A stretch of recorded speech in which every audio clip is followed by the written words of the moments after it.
Valérie Bègue, bonjour. Elle est jolie hein, et elle est très sympa en plus. Vous l'avez rencontrée oui. en coulisses. Ça va? Ça va très très bien, merci. Pas trop fatiguée parce qu'on sait que les jours qui suivent l'élection, en général, c'est non-stop, un espèce de tourbillon, les grands hôtels, les interviews, les photos, ça n'arrête pas. Oui, mais il ne faut pas se permettre la fatigue, sinon on ne fait plus rien. Et moi, j'ai vraiment envie de...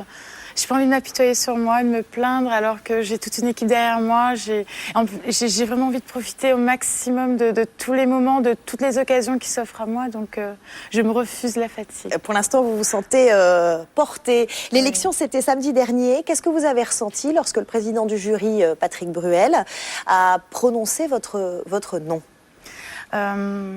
Beaucoup. J'étais très étonnée. Beaucoup. Vous y attendez J'ai eu pas un peu d'appréhension quand même parce qu'on ne sait pas dans quel monde on arrive et un moment de flottement. On ne sait pas si c'est du bonheur, de la peur, de la tristesse. Je ne sais pas, c'était assez étrange. J'avais jamais ressenti ça sur son visage. Vous qui connaissez bien justement ça. Ouais, moi, j'adore ça. J'adore les réactions comme ça inattendues et c'est vrai que j'étais complètement perdue. Complètement, oui. Combien d'interviews depuis samedi soir? Vous avez une idée? Une trentaine dans la presse. J'ai eu des 5 ou 6 caméras qui m'ont suivie. J'ai fait quelques plateaux télé, 5 ou 6 déjà, dont la méthode Coé.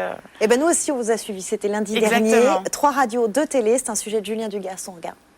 Miss France 2008 et Miss Réunion, Miss France 2008. Depuis samedi soir, Valérie Bègue est Miss France 2008. Pourtant, 48 heures après ces images, pas le temps de se reposer. C'est le début d'une grande tournée des médias, 3 radios, 2 télé et surtout une constatation. Notre nouvelle Miss est très, mais alors très très polie. Bonjour. Félicitations. Merci beaucoup. Bonjour. Enchantée. Bonjour. Valérie, Enchanté. Et oui, la bonne nouvelle, c'est que la jeune fille à l'écharpe tape la bise à qui veut. Lundi dernier donc, à l'heure où Paris se refait une beauté, notre beauté rentre en scène. Le premier direct radio de Valérie, ce sera Énergie avec le 6-9, l'une des matinales les plus écoutées de France. Applaudissements pour Valérie Bègue. Bonjour. Ça va Valérie? Ça va très très bien, merci. Et dès 7h du mat, la question qui brûle les lèvres de tout le monde est lâchée. J'ai une vraie question existentielle à te poser, Valérie. Est-ce que t'es maquée? Mais on a appris dans le journal que visiblement oui, t'avais un petit ami. Un petit ami, mais enfin il est loin quoi. Donc, Valérie s'en sort bien, mais c'est pas fini. Quelques photos et il faut déjà repartir à RTL pour une interview avec Marc-Olivier Fogiel. Pas oublier de faire la bise à Christophe Ondelat et encore une fois, il faut répondre à la question que toute la France se pose. Ce matin, le journal Le Parisien révèle, puisque c'est des révélations, que votre fiancé à l'île de la Réunion était très jaloux et ne voulait pas vous laisser vous présenter à Miss France. Il vous a laissé dans les mains de Jean-Pierre Foucault finalement? Alors non, ce n'est pas une révélation, c'était une rumeur que j'ai... Démenti fermement? Exactement. Pourquoi vous n'avez pas de fiancé Miss France, vous avez un fiancé, mais il vous a laissé vous présenter à Miss France. Limousine avec chauffeur, attaché de presse, tournée des grands médias, être Miss France, c'est un boulot. Mais pour l'instant, Valérie reste cool. Je ne mesure pas l'impact. Donc c'est peut-être pour ça aussi que je suis plus cool. Et pourtant, à LCI encore une fois, cette sempiternelle question. Je voudrais vous poser une question. Avez-vous un petit ami? Oui, j'ai un petit ami. Il a plutôt bien réagi. Je pense qu'elle va très très bien se débrouiller, et qu'elle sera elle est très charismatique et qu'elle arrivera à vraiment séduire les médias. La journée média de la Miss continue à Europe 1 avec Geneviève de Fontenay. Elle est comment cette Miss France? C'est la deuxième Miss Réunion. L'autre était Miss Monique Huldaric en 76. Ah, j'étais pas né. Mais je sais bien.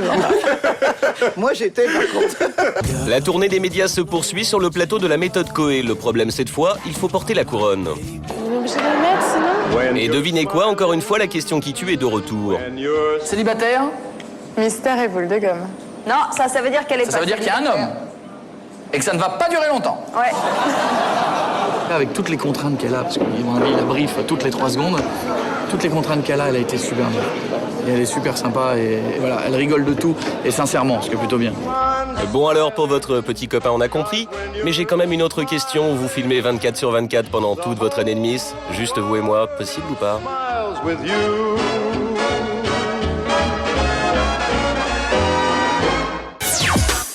Bon, vous gardez le sourire en toutes circonstances. Vous étiez encore hier soir sur le plateau de la Starac. Raphaël, vous disiez que vous aviez été très ému en regardant le moment où elle a été élue, son émotion. Comment après on peut gérer ce stress, la pression médiatique, le feu roulant des questions, l'exposition?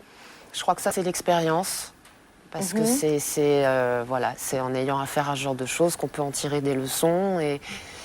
Et voilà, bon, si on est bien dans sa tête au départ, ça peut aider. Hein. Ça peut vraiment aider. Beaucoup d'anciennes Miss sont devenues des animatrices télé. Rachel Legrin-Trapani, elle va être sur NRJ12, Maréva Galanter sur Paris Première, Sophie Talman sur Equidia. Est-ce que c'est quelque chose qui vous plairait? Non. J'ai déjà eu une expérience télé, mais c'était différent. Je l'avais fait dans l'unique but de soutenir la Ligue anti-cancer à La Réunion. C'était sur RFO? Exactement. Ouais. Et c'était vraiment pour ça. C'était pas un moyen de passer. Ça vous a plu sur une chaîne locale? Oui, mais parce que le sujet m'intéressait réellement. Et si un jour, je devais travailler à la télé, ce serait pour faire quelque chose de sérieux, pourquoi pas le journal, vous remplacer, mais autrement non. Merci beaucoup en tout cas d'être venu sur votre plateau. On vous souhaite une très très belle année de Miss France. Merci beaucoup Raphaël Ricci d'être venu et d'être resté sur ce plateau aux côtés de Miss France 2008. On va passer à la télé des voisins, c'est le meilleur de la télé à l'étranger. Direction les États-Unis où une femme va peut-être faire basculer la campagne présidentielle et ce n'est pas Hillary Clinton, mais une présentatrice télé, éditrice, productrice. On dit d'elle qu'elle est la femme la plus puissante du pays. Oprah Winfrey milite pour le candidat démocrate Barack Obama. Et depuis quelques jours, le monde entier ne parle plus que de ce ticket choc décrypté